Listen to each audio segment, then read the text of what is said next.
Hello and welcome to another macro video.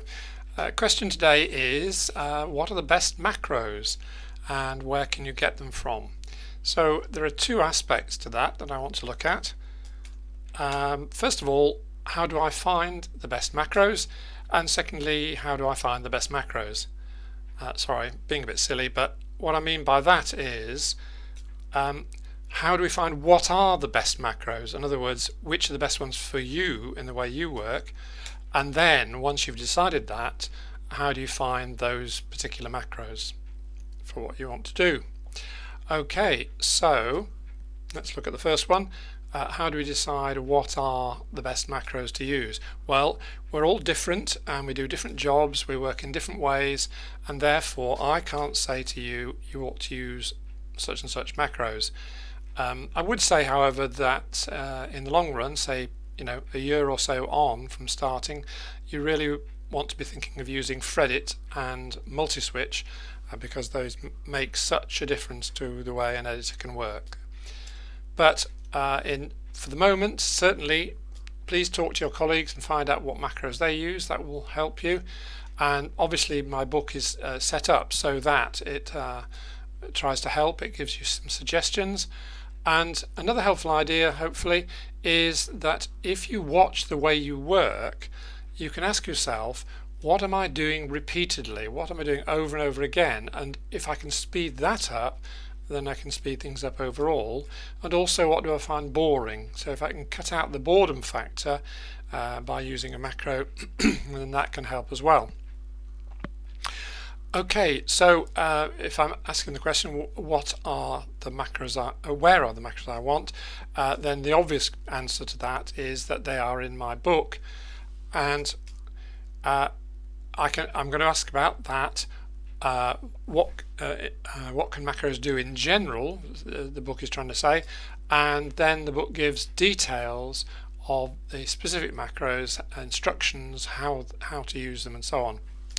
So let's look in general at the first section of the book. Really, it gives you a section on what I've called a conceptual approach to editing. In other words, it asks you to look at what an editor actually does, and there are an awful lot of things that we do, and then says, well, okay, if we do this, that, and the other, how can macros help? Then they've got some sections on what suggested possible favourite macros for editors and proofreaders, a couple of sections on different workflows that you might use for editing or proofreading a book, and then the rest of the book is divided up and we're looking at the different aspects of editing and what sort of tools are available for those different aspects. And then a very important section is the macro menu, which lists all 1,000 macros. You can browse them. There are 24 categories.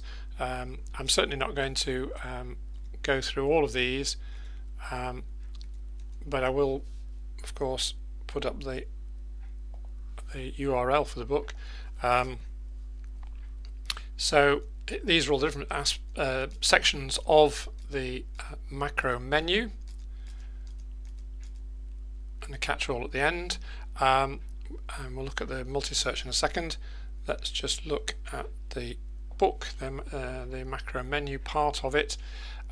So here we've got the different macros. The left-hand side is the name of the macro, right-hand side is the description, and where there are macros that haven't got instructions, I've put those in blue, and then obviously there's no link to the instructions because there aren't any. But if we want a given macro, then we can run the link. So if I run that link, then up comes the macro. I can select the whole macro, copy it, open up the Visual Basic, go to the bottom, and then paste in that macro. Well, I won't leave it there because it might be a duplicate. Okay, so that's how we get the macros and get them into Visual Basic. Okay, so the multi-search is a new tool that I've produced.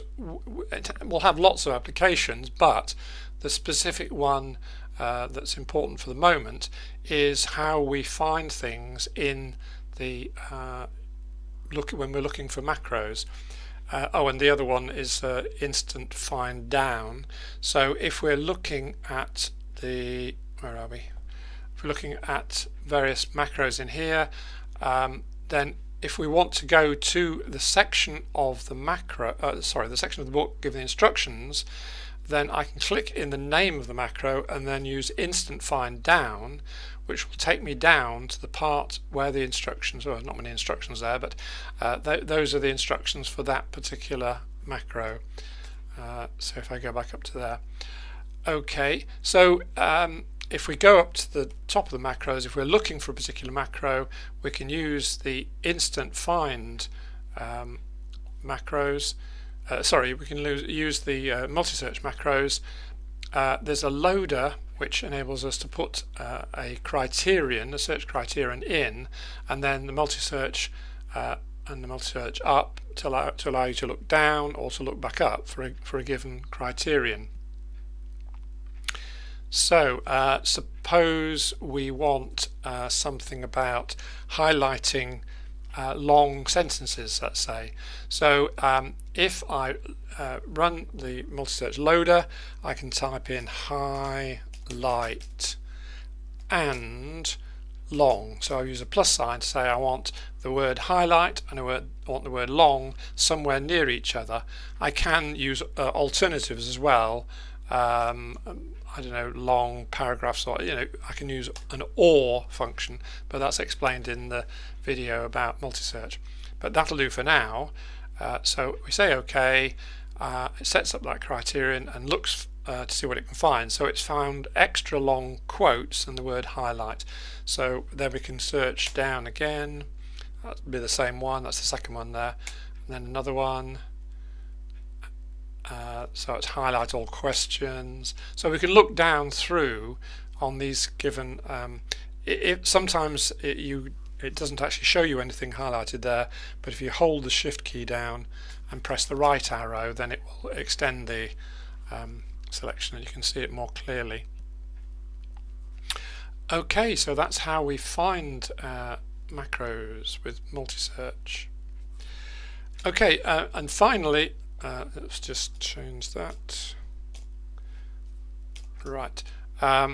Finally, if you're still awake, we can look at what's actually in the download that you get from this URL at the top here. So what's in there? Well, there are lots of different files that could be useful, so I'm just going to list them here in case you want to wondering what they are. So we've got Computer Tools for Eds is the book itself, obviously with all the instructions and so on. There's the macros all file, which is a complete list of all the macros there, but it's probably redundant now because you can so easily pick off the latest copy of the latest version of each macro from the website, Macro Tools website. There's a macro menu is in there as a Word file, so if you want that separately to search, then you can have that. The exceptions files for the IS and IZ macros. There's a list of all the macros, either sorted by name, alphabetically in other words, or by date, and a video list so that you can see what macros are available. So if you want macro videos about Fredit, you can search that list. Well, the second one there is sort of more about specific macros. If you know the name of the macro, is there a video for it, you can look on there.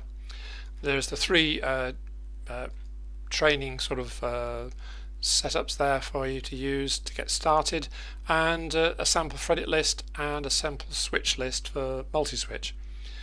And then there's the appendices. There are loads of those. I'm not going to describe what they all are, but here are the names appearing before your very eyes. Loads of different things.